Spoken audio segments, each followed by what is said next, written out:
Hello, guys. Welcome to the Upriver Crawfish. This is your host, Sankara, bringing you another sit rep of the Special Military Operations in Ukraine. In the last couple of days, things have moved a little bit fast. That's why I'm coming and bringing you a quicker update today. And if things move even faster, I'll probably be doing it in about, every 2 days or so. Apparently, Ukraine cannot bamba. They cannot chill with the big boys. So today I will be giving you a short view of the battle map, and then we'll go to the tail of the telegram, and maybe I will address a couple other things with regards to that. But I will focus mostly in the Donbass area.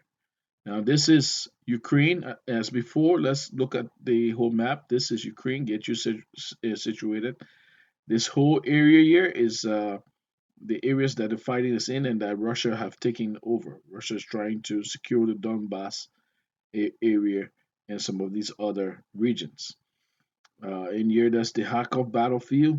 This year would be the Donbass battlefield. Somewhere around here is the battlefield around Zaporizhia, and then this is the Kherson Nikolai battlefield. Let's go in.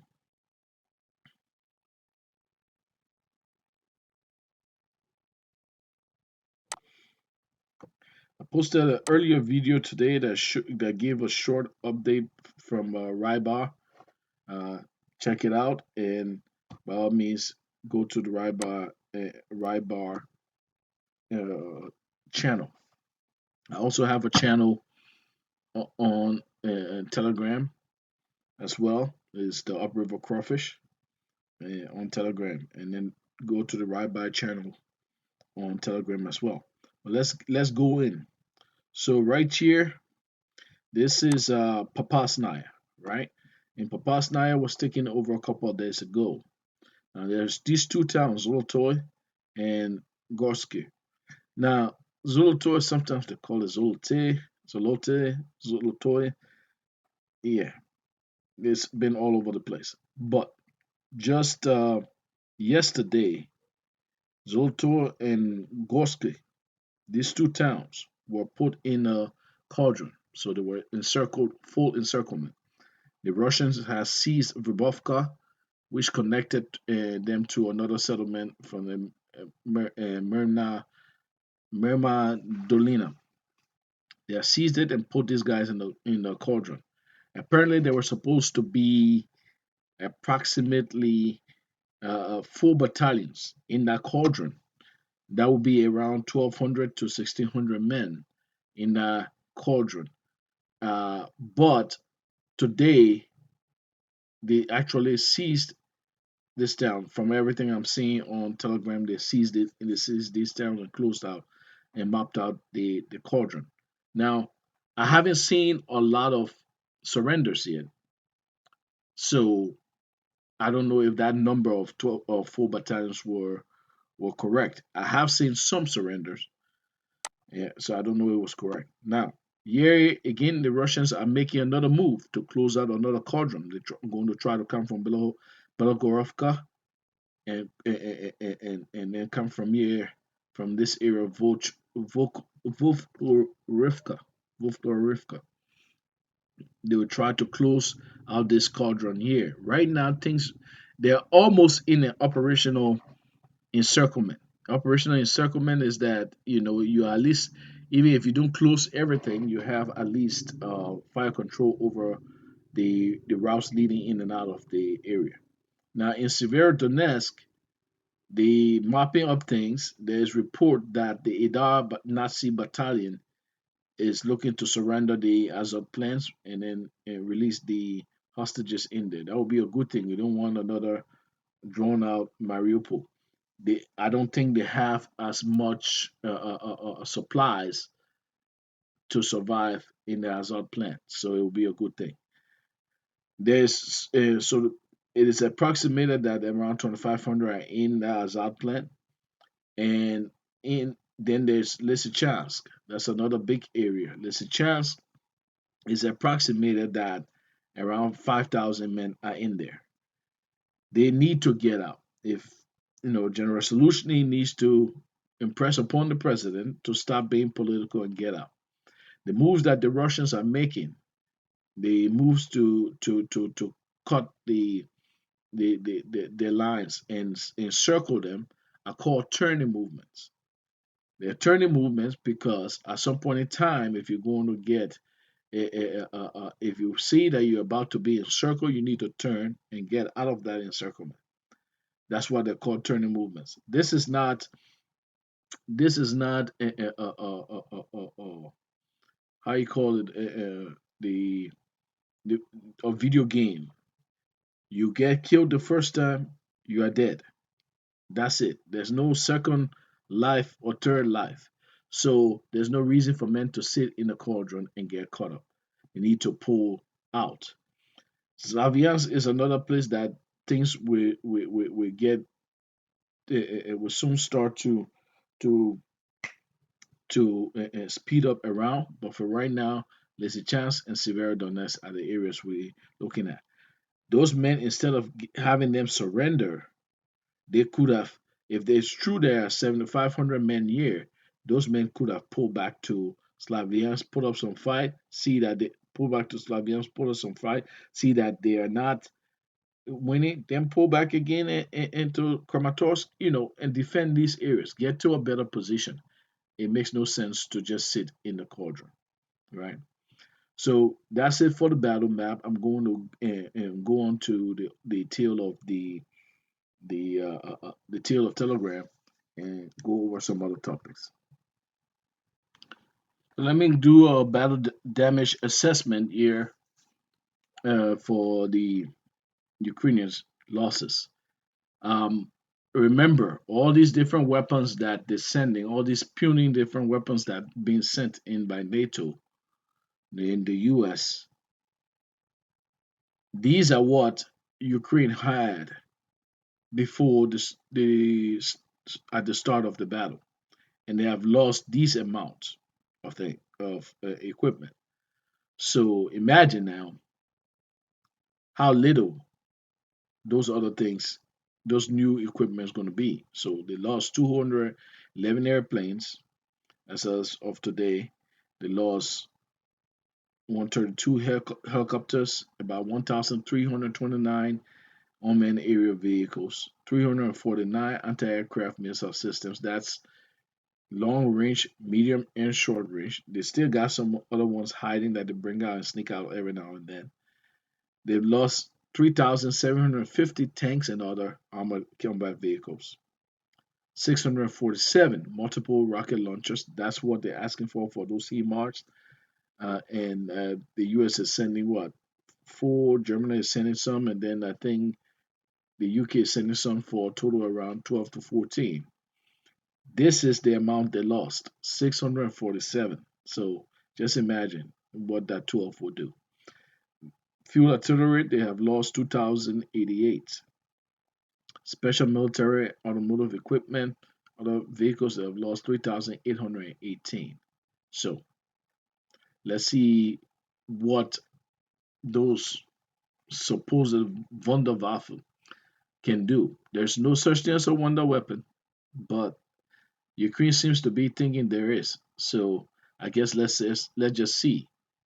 People who have talked about them having strategic depth. I don't even understand how you can say they have strategic depth when they don't have their own industries because they've all been destroyed to make new weapons. So they have to get weapons from Europe, from the rest of NATO. They have to scrounge around to get those weapons, then try to hide them to get into the country. Then when they get in the country, before they get on the first, some of them get destroyed, or you're sending some of them from the U.S. I mean, that's not much of a strategic depth. All right, thank you. Your M777s howitzers that got destroyed. The Russians said they, in just this week alone, they destroyed, I think, about 10 or 14 of them. So take a look.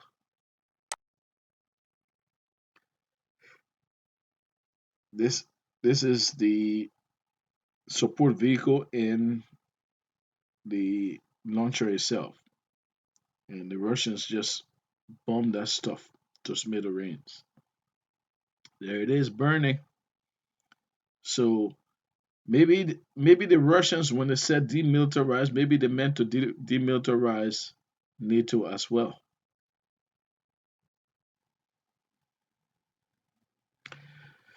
Yeah. So the this is the situation with the British mercenaries in that were captured by the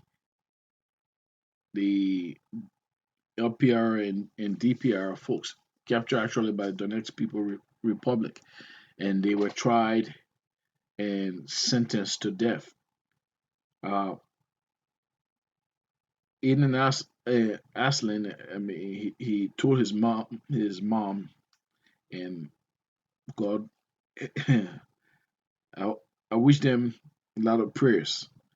But he told his mom that time is running out and that they will be put to death. And that might actually happen because it looks like the UK government, they're doing everything in their power so that actually comes to pass.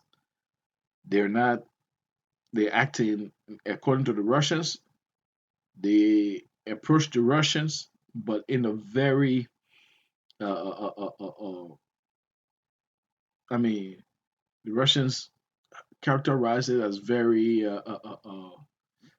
I'm losing the word right now, but basically they were just they came out kind of pompously, pretty much demanding things from the Russians.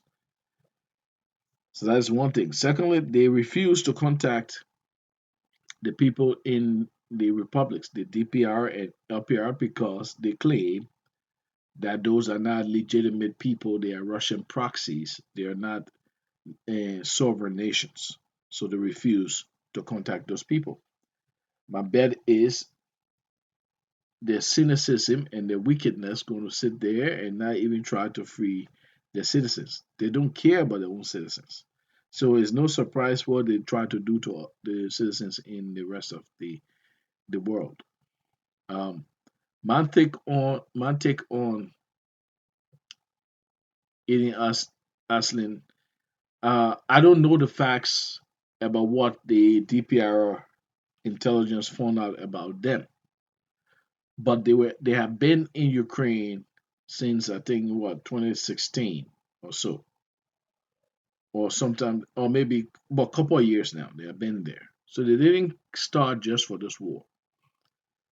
Now, I would I would personally classify them as Ukrainian soldiers, and I would think that it would be a good idea for the DPR and the LPR to classify those guys that were actually in the Ukrainian military before, especially if they were not in the Nazi battalion, if they were in the regular Ukrainian military. I would